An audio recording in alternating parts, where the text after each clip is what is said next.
Welcome back, folks. Tom Baddinger here on the desk now, joined here by Anatoly, of course. And we're going to get into our second and final North American match of the day. Spacestation Gaming will take on Counterlogic Gaming. Now, CLG has kind of struggled throughout the entirety of Season 5, honestly, when you look at who their roster is and where their win amount is. But I think in the fall split, this is the time for them to turn things around. I think the first half of the spring, they were on fire, actually, but then they kind of slowed it down after that little bit of a break, and as a result, the rest of the team's just kind of playing catch-up. And that's where things really turned around. And no slowing down for E-United. Spacestation Gaming with their only loss to E-United. So far, when we look at what Spacestation Gaming has been able to do, what's the real key for their success? Because they have seen some success, but it's relative success. So Spacestation Gaming is just a well-balanced, oiled machine. They just, when they're ahead, they stay ahead. And the only team that can really topple them over right now is E-United. And that's because of how clean both of these teams' objective control is. Spacestation Gaming not willing to take unnecessary risks. Not just yet. No, definitely want to keep things close to the chest. Spacestation Gaming, this is them against CLG the last time, and Aquarius was able to really do things on the Aphrodite. Now things have changed, and I don't think we're going to see the Aphrodite much more. But we certainly will see plenty of options for the solo laner, whether it's Baron or otherwise. I agree. I think Aquarius versus the fineokay matchup is the one particular matchup to certainly look at. This is probably the spring split, seeing the Guan Yu here, not a very common pick right now, at least in the fall. When it comes down to it, I think that Aquarius has been a big part of what allows this team to find success. Andinster obviously stepping up, but a lot of people have really been talking about the Hunter role. You know, BaRRaCCuDDa, one of the fan favorites here in the Smite Pro League. How has his level of success, has it been adequate for you? It definitely has been. I think that he has like this new Spidey sense where he's almost ungankable. Every time that the enemy jungler is missing is like, okay, we're going to chill and farm, not going to overstep any sort of boundaries. And that's what makes BaRRaCCuDDa such a balanced player. The fact that he can still make these aggressive plays, but know when he needs to just kind of put it to the brakes. So right now, BaRRaCCuDDa, do you want to see him play aggressive today? Whatever it takes to get the W. Well, when we look at Counterlogic Gaming, where do their Ws usually come from? I think it comes to a lot of Jigz' rotations, how much he can assist Hurriwind in the mid lane to make sure that Hurriwind can transition safely in the mid game. And if Hurriwind can get to the mid game safely, then he's the one that kind of takes over. So who's going to be that safety net to allow Hurriwind to step it up? Yeah, that's a really big question that I always find myself asking. Whether it's Homiefe or over there, fineokay has been a really big part of what has allowed Hurriwind to kind of be the carry, because I don't think Hurriwind does a strong job when everybody's sort of focusing him in the team fights. But the second somebody takes the spotlight off of him, I mean, he just becomes so much. He gets so lucky. I don't know if it's luck, because that's when opportunity meets preparation, but Hurriwind definitely puts himself in a lot of aggressive positions as he tries to make those highlight plays. Sometimes can crash and burn, and other times it's highlight plays, and he gets MVP. Picks and bans for game number 1, SSG versus CLG on the way. And Spacestation will have the first selection here on the left-hand side. Spacestation Gaming probably going to try to leave the Chernobog open, knowing BaRRaCCuDDa wants this god, wants to make sure that he can make a presence in some of these team fights. But if your first pick, you want to leave at least an even number of these top 5 gods remaining. Well, it looks like the ban off the bat is going to be Chernobog. Counterlogic Gaming across the way are going to ban out the Morrigan. An interesting ban here. I think we were all expecting the Freyas and the Chernobogs and the Baron Samedis, but seeing the Morrigan get banned out there, a little bit surprising. Well, that said, Baron has snuck through the draft a little bit more often than we're used to. It is Venenu, so you got to respect his Morrigan play, absolutely. Since the trade of United's mid player to Spacestation Gaming's Venenu, think he certainly fits in this model, as does Baskin for E-United. For sure. The Najah will be the first pick, however. And the Lotus Prince in the jungle there for Anhur, most likely. Of course, we have seen a number of support Najahs, believe it or not. The kit lends itself to that position very, very handedly. And so with how powerful he is at the moment, certainly an option that's a little ambiguous. CLG, on the other hand, less ambiguous, though we have seen the jungle Raijin. I don't think we're seeing it out of Homiefe. I think that one goes directly to Hurriwind. I like the idea that they leave the Baron Samedi open. I think CLG is going to make a strategy of just killing this Baron right off the bat. And thinking about Season 3 days, anytime there was a Raijin, there was usually also a Bacchus and a Nemesis on top of it. Now, Terra is not as much burst damage as a Bacchus necessarily, but the Earth and Fury ultimate cannot be denied in terms of swinging teamfights, and on top of control, you're looking to root down the Baron Samedi. He's very fast and agile, but doesn't matter how much mobility you have if there's 100% movement speed debuff on you. Puch and Baron Samedi will be the selections from SSG. Most likely, again, the middle laner will be playing the Puch. We've seen him move over.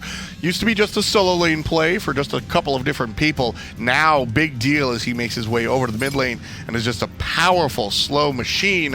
Ratatoskr, who punishes Puch very nicely, I might add, will be the selection for CLG. I definitely agree. I think global pressure is where you want to go if you're dealing with the Puch. Probably going to go in the mid lane. We haven't really seen it too much in the solo lane in the fall split. That was more about the spring style when there was a lot of healers in the meta, particularly the Aphrodites of the world getting heavily counted in that matchup. Second round of bans here. Medusa and Chonga manned out by Counterlogic Gaming. Robin and the Circuit, so all eyes in the jungle for SSG. Not convinced that Rat's going into the jungle. Maybe they think that Ratatoskr is going to go solo like we saw for Divios there. Very possible. In the United set, but Anhur is the hunter of choice. SSG knows something we don't. It doesn't really matter where this Ratatoskr goes. I think as long as that Ratatoskr player will rotate to assist Hurriwind, then the mid lane should eventually open up, especially when you're dealing with an Puch that doesn't have any sort of gap closing abilities. He relies on trying to outburst you. That's his way of peeling for himself. Achilles, that's a nice flavor pick. Likely to go to Aquarius. Pick it, man. It has to be Aquarius, honestly. It could be Baron for Aquarius. It could also, I mean, there's a whole lot of selection here, I think, for Aquarius at SSG. As the the solo laner, God, Anatoly. I don't know about God. I'm not the solo lane God, but thank you anyway. I'm trying to be nice to you, Achilles and Baron, when you're looking at a team, you have to identify which solo support player's style, right? So JeffHindla, not really Achilles player. So more of the Baron Samedi. Also, he's played it before in the past, so if history repeats itself, we should see Achilles on Aquarius. Kuzenbo, the solo laner for CLG, maybe. And right now, who's going to win? CLG and Spacestation, I think, are more evenly matched than people might be willing to admit at home, frankly. I think so. Counterlogic Gaming, a very strong team in their own right, and they've got a slew of strong picks this time around.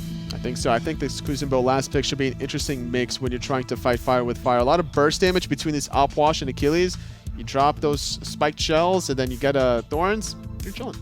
Yeah, definitely able to go ahead and deliver the damage right on back. But Counterlogic Gaming and Spacestation Gaming, they're ready. We're ready. Commentators, take us away. Thanks, Tom and Tolly. TNT doing a good job on the desk. Finch and Taco here to bring you the call. Spacestation Gaming up against CLG. I'm definitely excited to see how these teams are gonna shape out. You definitely heard a little bit of them talking about how this matchup might be closer than some people at home think here, Taco. Can CLG stand up against Space Station? Well, they've got quite a tall task ahead of them, that's for sure, Finch. But as far as a direct matchup is concerned, Space Station, they might have a pretty interesting time throughout this laning phase. Snoopy and Jigz already trying to play so far up onto BaRRaCCuDDa and JeffHindla. Looking for the impale. Stun won't land. BaRRaCCuDDa makes it out. In fact, JeffHindla going to heal everybody back up. So Space Station Gaming quite comfortably come out of that trade despite the bit of a gank attempt to catch JeffHindla and BaRRaCCuDDa off guard. Doesn't really favor CLG too strongly, and Jeff and Bear should be able to very comfortably go about this laning phase. In fact, Snoopy taking quite a bit of poke. BaRRaCCuDDa going to end up knocking himself up with that persistent gust, just trying to get a little bit more of a attack speed stim to help clear the wave a bit better. It's important for this dual lane to establish a strong clear early on, because once Jigz hits that level 3 threshold, that's around the time period where you might see some turnaround.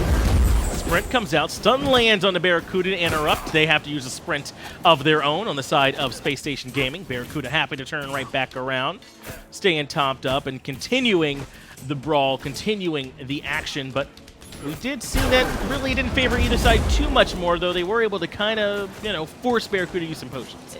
Both sides ended up using their sprints between Jigz and JeffHindla, and Bear was able to hold on to his beats. Didn't really feel like he was being pressured out there for that one. Same can't be said for Venenu, though, in mid. Andinster trying to get a quick turnaround there onto Homiefe, but going to come up a little bit short. Going to get him away from that slow. Good call there from Homie as Andinster Venenu can't find first blood, even though it was Venenu who initially was underneath some duress. He had to use the purification beats himself. And Taco, I'm not too surprised by these poll results. as Snoopy just barely gets away from BaRRaCCuDDa here in the dual lane. 81% favoring Space Station, one of our more popular squads, and a very good squad to boot. That's a pretty steep difference, though, Finch, between the two. And CLG, I mean, this is still a team that can more... I mean, the upset is possible. That's pretty much the gist of what I'm trying to get at here. I think that CLG, while they haven't necessarily always been the most consistent bunch, speaking of which, this is dangerous territory for Homie. More than dangerous. This is fatal territory. Even if Andy doesn't get this, someone should be able to come back forward, but no need. Andinster finds first blood. Homie oversteps, looking for those back harpies. BaRRaCCuDDa and JeffHindla overstepping themselves, perhaps, as they look to strip away the purple buff, but it's only Jigz here to defend, and they send him on his merry way. Well, Jigz actually going to get cut off by his own wall there. BaRRa trying to get off whatever poke he can.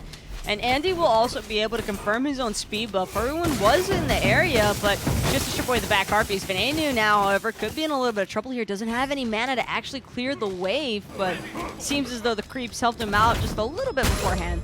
That slow is egregious, but there's a couple picks to keep our eyes on in this set here, Taco. I'm thinking in particular about this Achilles and this Puch, two of our A gods that we don't always get to see on the A list, it feels. Achilles has dropped off a little bit, and I think perhaps just because he only does damage, and Puch has been on the rise. I mean, which one of these gods are in a position do you feel like to have the biggest impact? I think they both just work really well together, as surprising as that is to say. Speaking of which, the Aquarius in a little bit of trouble here. A flurry of acorns from Homiefe. He's looking for the acorn blast now, going to be able to find it onto Aquarius. Just needs one more in-hand to connect, and they will manage to strike their own first blood over in the solo lane. But CLG, even with them being on the board, pretty heavy investment to take down Aquarius there.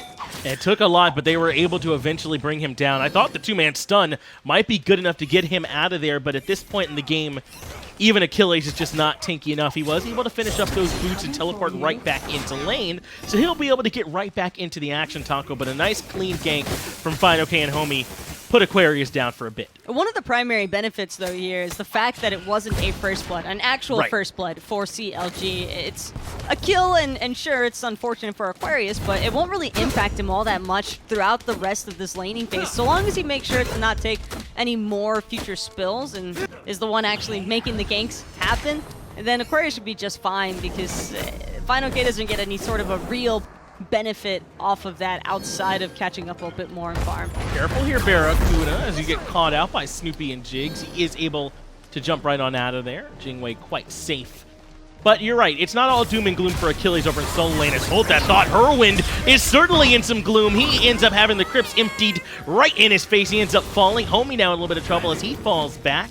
Fortunately for him, there will be no more chase, and another kill goes to Space Station. Nice cleanup kill there from Venenu by unleashing the crypt, and unfortunately for Hurriwind, just couldn't create enough space between himself. That field is just covered, nowhere to go in the lane outside of having to tank up that damage. Nowhere at all to go. There really feels like there's not much recourse for the Raijin, especially when he's inside that ultimate, and that makes this matchup strong, I feel like, for Venenu.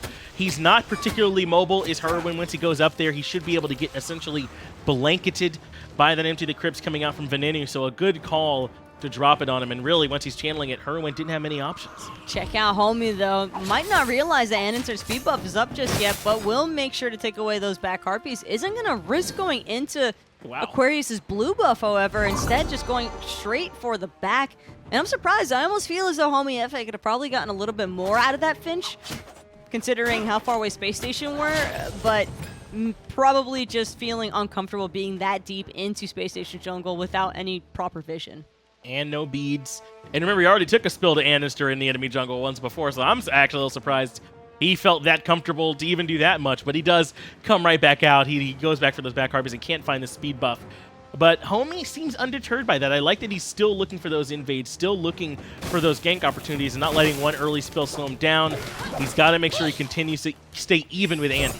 Well, typically through the Cosmos, you're relatively safe as a Ratatoskr whenever you want to venture that deep into enemy territory. It's just you've got to be mindful whenever that cooldown isn't available, just in case there's an off chance that maybe they're looking for a counter rotation for your engagement, just to try and truly punish everything that's happening inside of their own jungle. JeffHindla, andinster, and Venenu all going aggressive into the enemy jungle, and this is good timing speed.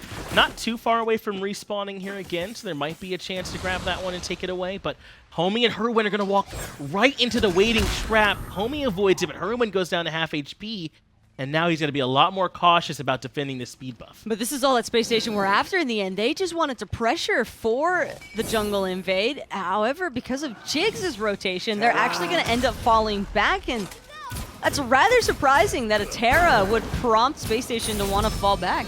I think that might have just been enough. With that poke onto Hurriwind, they felt good about it, but you know, Earth and Fury, a nice wall stun, maybe that was more than enough to keep Space Station from wanting to overcommit, and so they just give it up.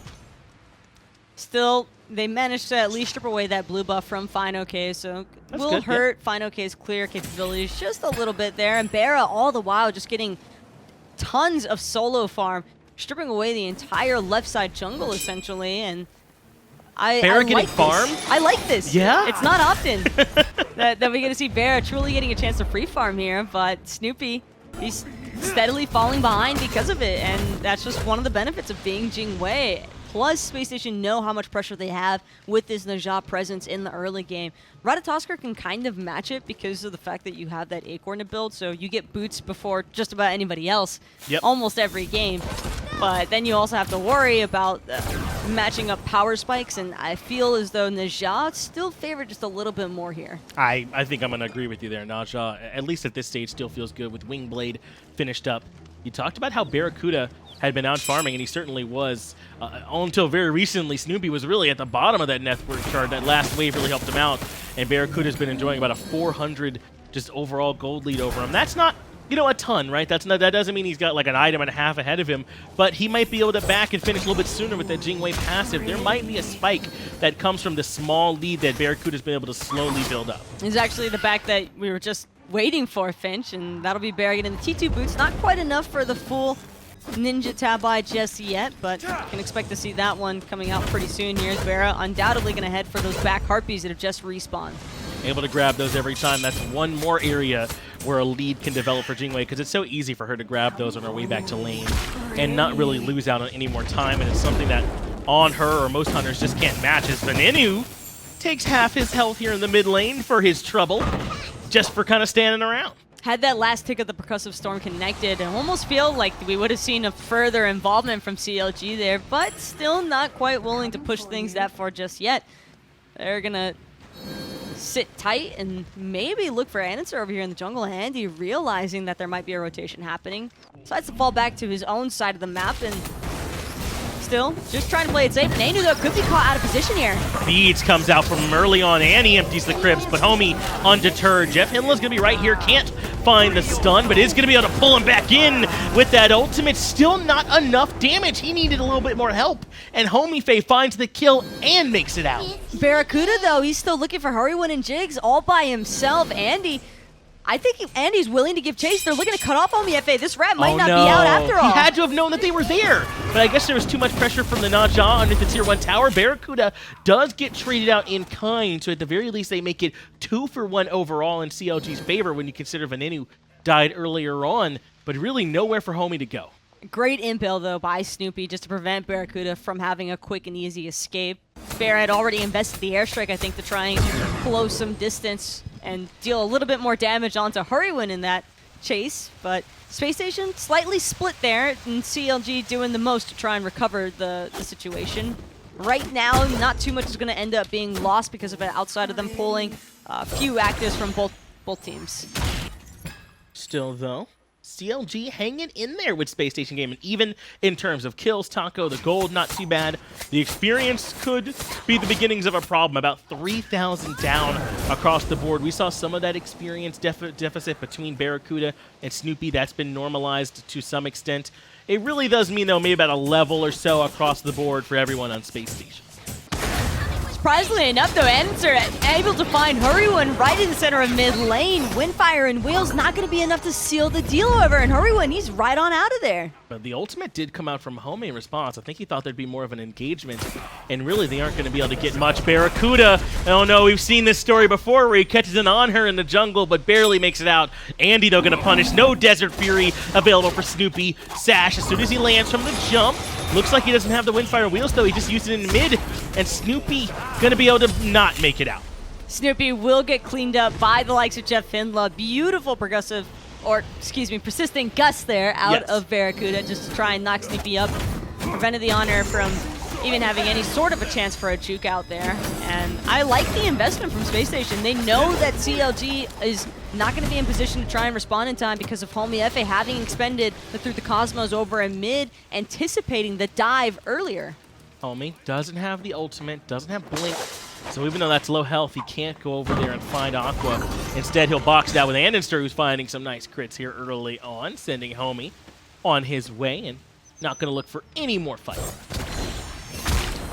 Homie's beads are also just now getting back up off cooldown. The only member without purification beads is Jigz from CLG. So everybody else from CLG has to be on the lookout for what Andy's game plan is off of the Sash, because you never know. It's typically unusual to see in the Ja at a competitive level of play look for an ultimate right off the Sash. Right. But sometimes they just do it anyway because you're already expecting them to not burn it, knowing that you have your beads up, and then they do it just to catch you off guard. But he does catch Hurriwind off guard, looking for the back at the back end of the Tier 1 tower. andinster finds the kill, and Venenu's there for a little bit of insurance, but Homie goes up into the air. He has Snoopy coming here in support. Baron up on the coffin to him in the stun. Earth and Fury to try and turn the tide. JeffHindla just barely lives, even finds a heal, but fineokay shuts him down. But look at BaRRaCCuDDa able to finalize a kill onto Snoopy because fineokay's too busy chasing Venenu and andinster out of the fight. And BaRRa will be perfectly unharmed in that mid lane. Great rotation from the Jing way. Venenu, though, in a little bit of trouble. Watery Grave is going to cause some problems. Aqua lands the stun. Knockup comes in from BaRRaCCuDDa, and now fineokay doesn't have the damage. Homie can't get there in time either. Spacestation just barely able to survive the pressure from the Kuzenbo. It's not over just yet either. Looks like Aquarius and andinster are trying to collapse onto Homiefe, or at least push him outside of his own jungle. There is vision for CLG on their blue buff, but they have no control over it. There's no one in position to try and respond. fineokay already expended his entire kit in mid lane, trying to find a kill onto Venenu that ended up short. Yet another kill that they've been able to find, or not another kill, but another invade and then blue buff. They've done it several times. One of the few times when Homiefe sort of overreacted to the pressure in mid and used his ultimate, he was able to come defend, but for the most part, Spacestation have been able to grab that and kind of keep fineokay behind. It's now about a level and a half lead in favor of Aqua.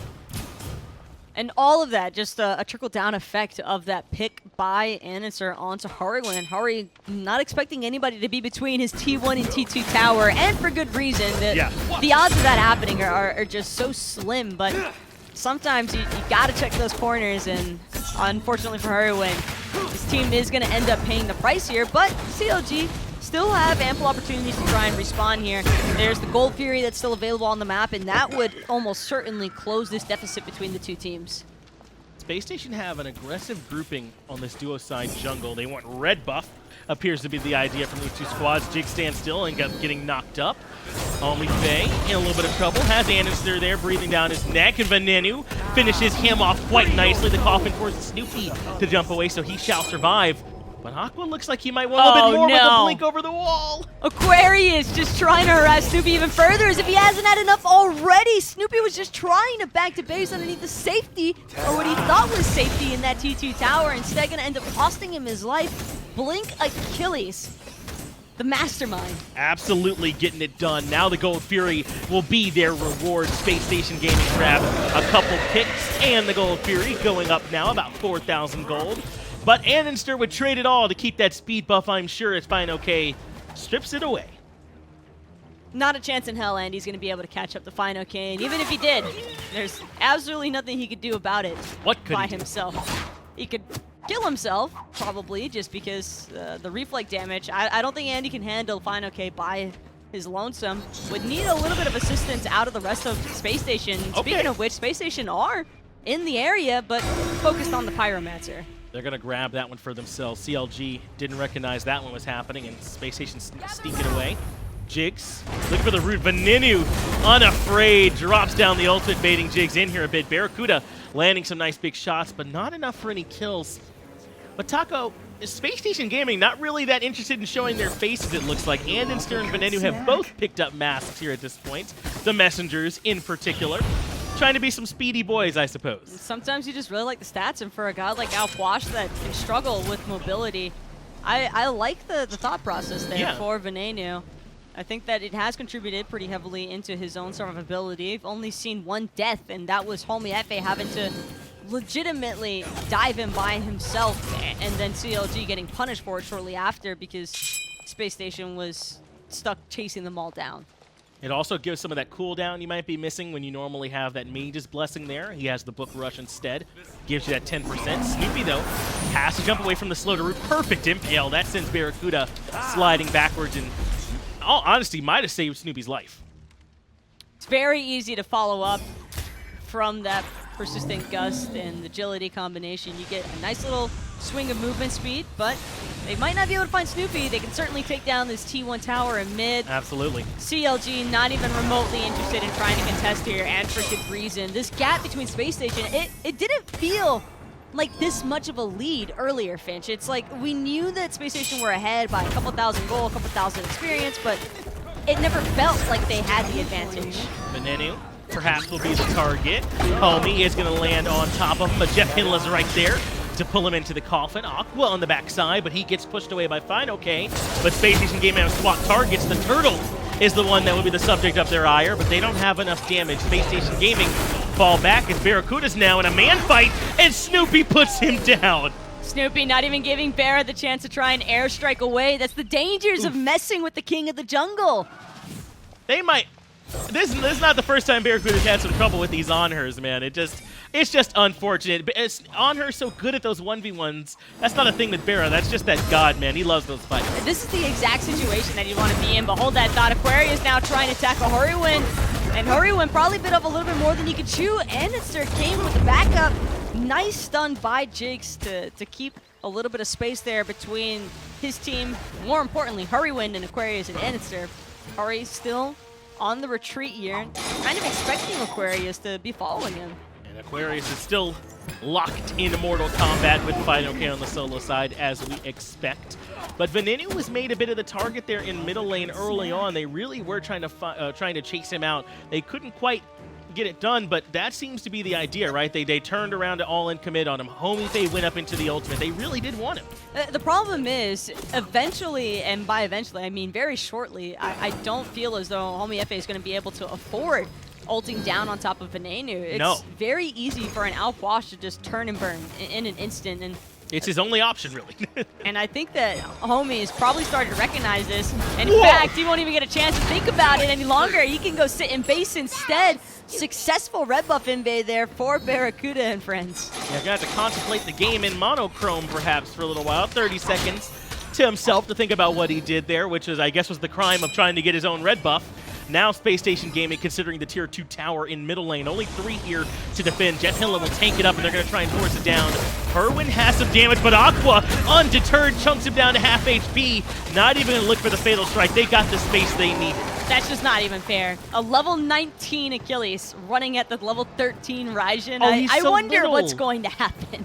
Oh no, Takui's so far behind. Hurriwind really, truly did not stand a chance there as Aquarius nearly deletes him by himself. They're now just going to typewriter their way right on over to the left side and look for the tier 1 tower. Gold Fury, well, of course that'll be right there in a moment when they're done with this as well.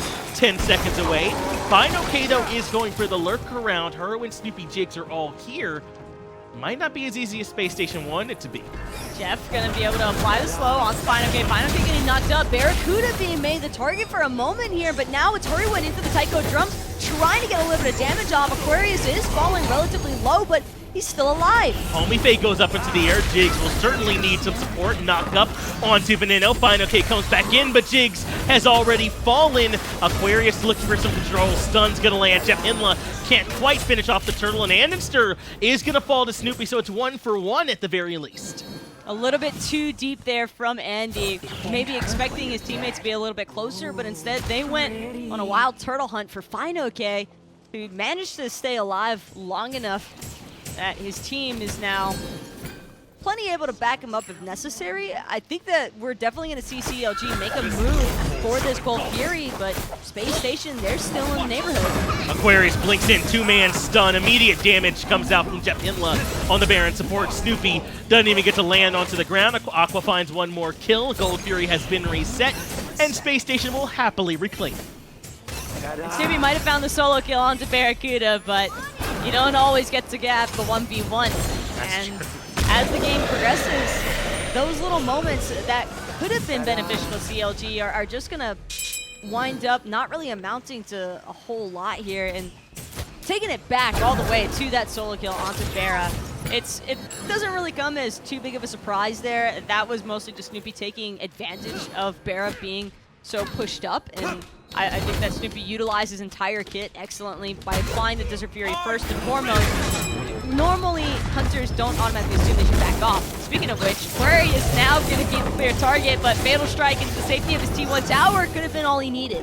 Quite a lot committed there, Taiko Drums and through the Cosmos, unable to find any kills. Even Earth and Fury sounds like was used. So 3 ultimates, Aqua only has to use his 1, makes it back out, and we'll have teleport in about 20 seconds if he so needs it. CLG commit a lot and don't find very much time.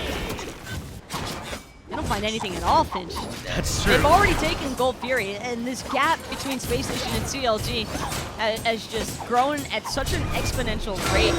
CLG have not really had time to process everything that's happening on the map right now. They're losing Pyromancer, they're losing T1 in solo lane. They've already lost their T1s and T2 in mid. CLG, they don't even care. It's just a big 5-man grouping on the left side, and Space Station Gaming, this is not a surprise, it's not a secret. They see what CLG are doing. Fire Giant now going down to the other 3 members. Tier 2 tower is going to be traded away here by CLG. Really not much the 2 members of Space Station can do to defend, but they're going to grab a Tier 2 tower of their own. BaRRaCCuDDa is in right lane. This trade, I mean, yes, CLG got what they could, but Space Station Gaming now have FG.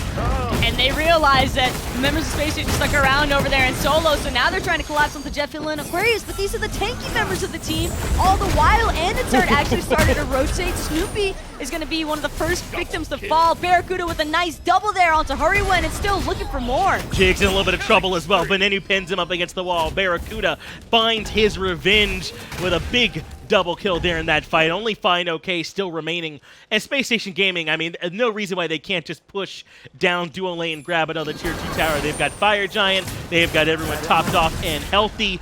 All right here. I like the idea from CLG to try and find something on the map, but Taco, that just didn't work. CLG were already far enough behind in terms of gold and experience that they don't really lose anything by choosing to give up the Fire Giant and push for the T2 instead. That gold probably benefits them more than it hurts to lose the Fire Giant because you're already so drastically far behind.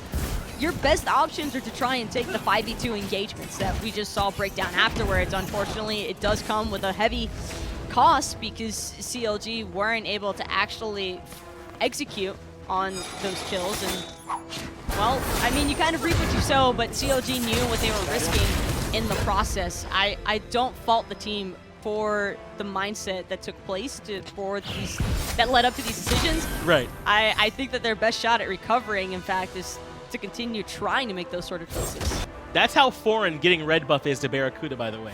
They like dropped it and they were all backing BaRRaCCuDDa. Oh, I can pick that up. I can take this I can grab now. this, and he picks it up for himself. And then and BaRRaCCuDDa both going to be able to grab one, as they still actually have plenty of time on the Fire Giant.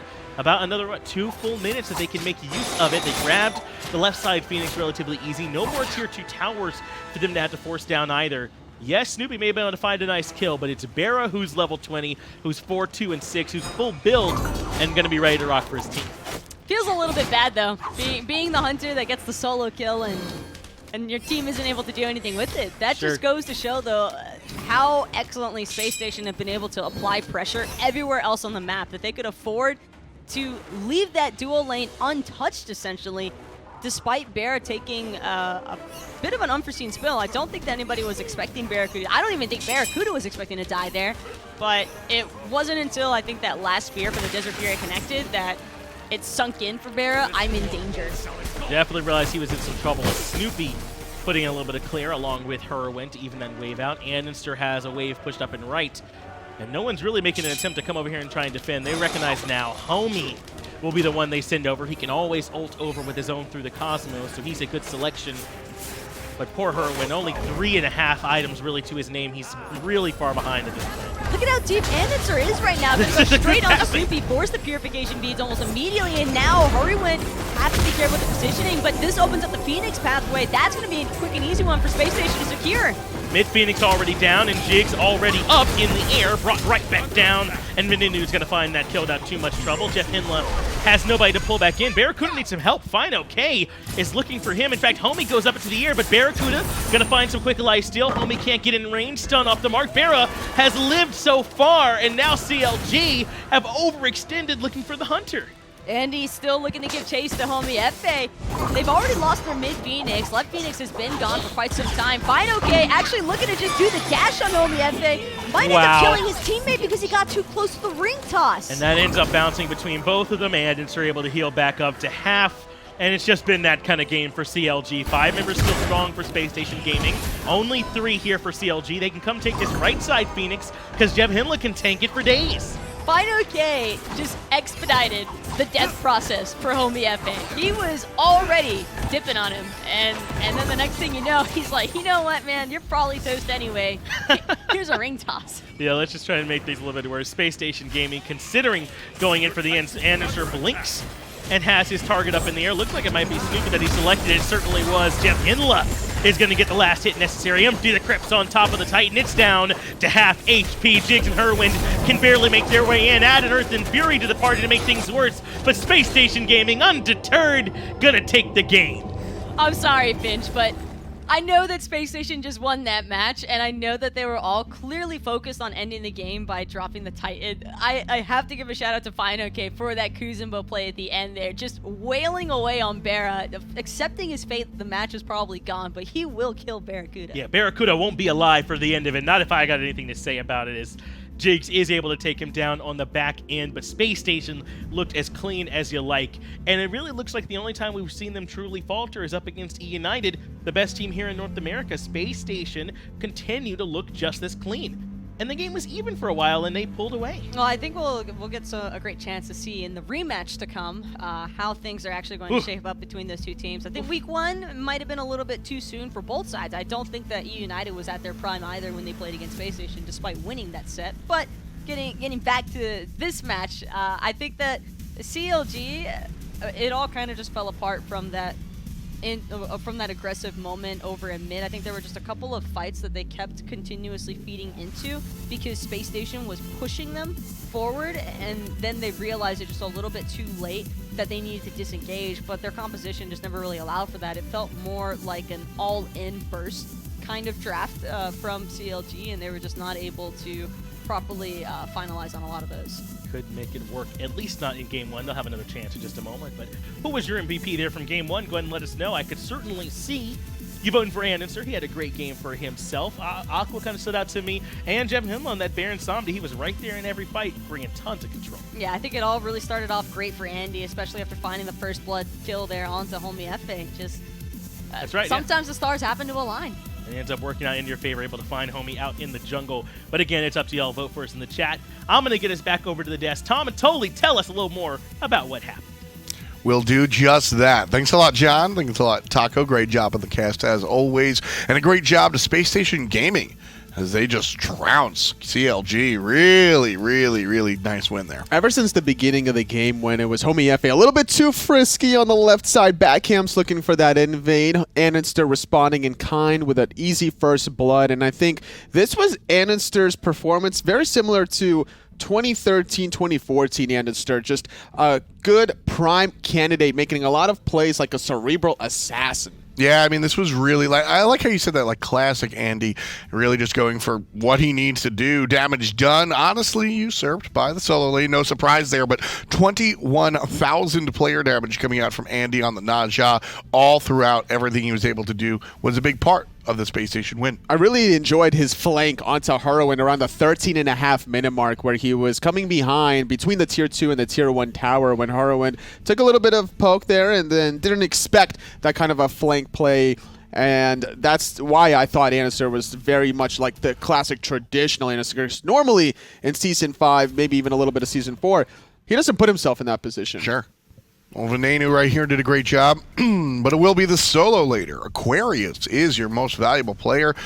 The Achilles getting dusted off here. Not a character that we see a lot of, to be honest with you. I mean, this character had a time in the sun and then walked away. But Aquarius sitting here just saying, yeah, you know what? I'm down. I'll do it. I'll play him. And he played him really well. 7-1-7 for the short side player. Really capitalizing on CLG's aggression. I think CLG was a little bit too frisky on that Goal Fury as well, with Aquarius getting in the thick of things. It's so hard to peel away an Achilles. Your objective is to like blow him up, but if you use all your cooldowns already on the Goal Fury, well, you don't have much gas left in the tank for the big solo laner.